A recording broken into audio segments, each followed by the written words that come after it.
everyone, it's Catherine here bringing you the Sunday School Books of the Bible, and we're going into the book of 2 Samuel. But shall we go over the books of the Bible again? Are you ready? Genesis, the beginning. Exodus, they are leaving. Leviticus, God is leading. Numbers, God is counting. Deuteronomy, God is repeating the law. Then what happens? Joshua, remember, they're entering the promised land and victorious, but they start with the spies. Spying. Joshua, and the walls fall down. Then we had the book of Ruth, and then after that we had 1 Samuel. Okay, remember, with his mom Hannah, who prayed for a child and God answered her prayers. 1 Samuel. And remember, Samuel listened to God's voice and he followed God's voice and he obeyed God's voice. And remember the story with Eli. His 2 sons, they weren't so good and they didn't listen to God and they weren't following God's ways. So now we're going to do 2 Samuel. And you won't believe what 2 Samuel is going to be about. So we're going to hold up 2 fingers for 2 Samuel and we're going to make the Ark of the Covenant, okay? So here's the Ark, okay, for the 2 Samuel. 2 Samuel and then 2 angels. 2 Samuel. And what did the Ark of the Covenant have inside? It had the 10 commandments, 2 tablets, the 10 commandments. So let's make the Ark of the Covenant. 2 Samuel with the 10 commandments. 2 Samuel, the 10 commandments. Okay, so what happened in this story? Well, it's an amazing Bible story. And as I was reading it, I was like, God is so amazing.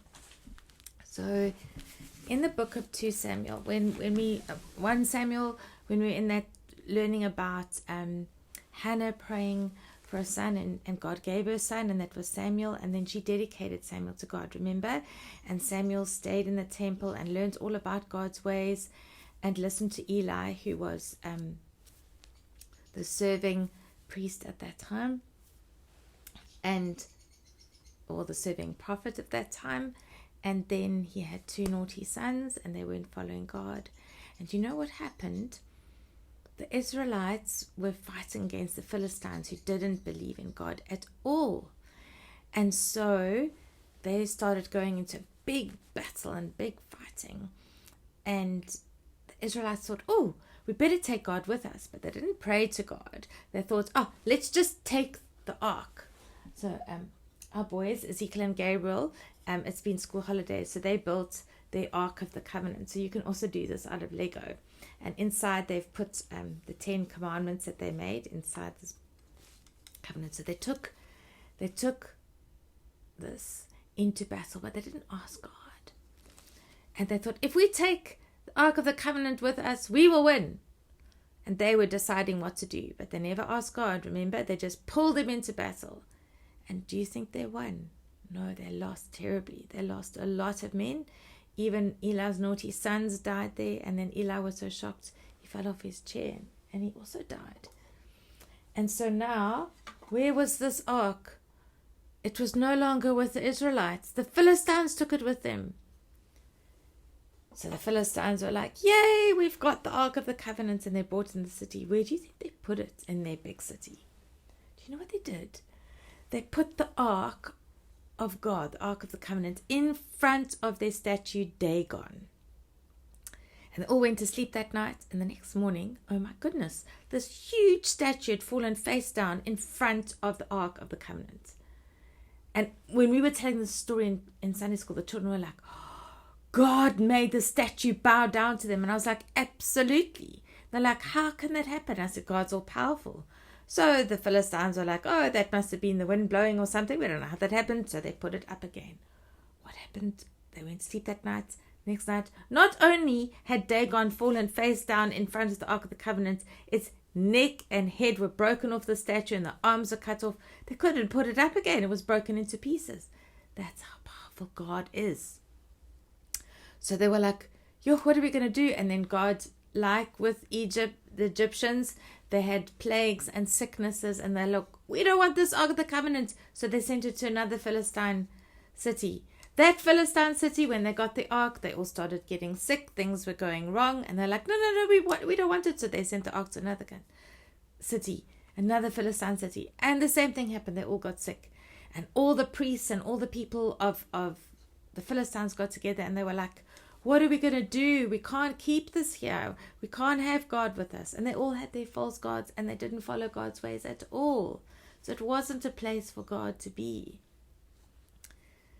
And so God was causing sickness all over them. See, that's a good lesson for all of us. God is in control. And even if you think you can just take God's covenant and his ark with you and get him to do whatever you want he can do, no, God's all powerful. He will choose what he wants to do when he wants to do it. You can't just take him along with you and think he can do everything you want him to do. No, we must be humble. We must believe in him. We must trust him. We must obey his 10 commandments and his word. So what happened? They got 2 cows, but this is an interesting story. They got 2 cows who had just had baby calves, and they put the calves in a stable, and they thought, okay, let's let the 2 calves, we'll attach this on a wooden cart, and they made some gold gifts to say sorry, and they attached the cows, and they said, let the cows take it back. If this ark of the covenant is of God, he will take it where he wants to. But if it's not of God, the cows will come back to their baby calves, because that's what cows do. They try to find their calves. Do you know what? The cows didn't do that. They took the ark of the covenant all the way to the people of God. And when the people were working in the fields and they saw God's ark of the covenant, they were like, wow. But God had ways to deal with his ark. Who was to carry it? There were wooden poles that they were to carry. Other side, they weren't to touch it.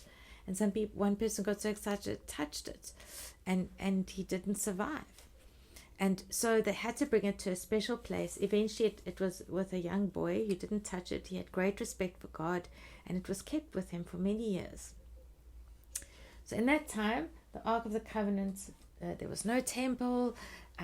It was kept safe with this boy.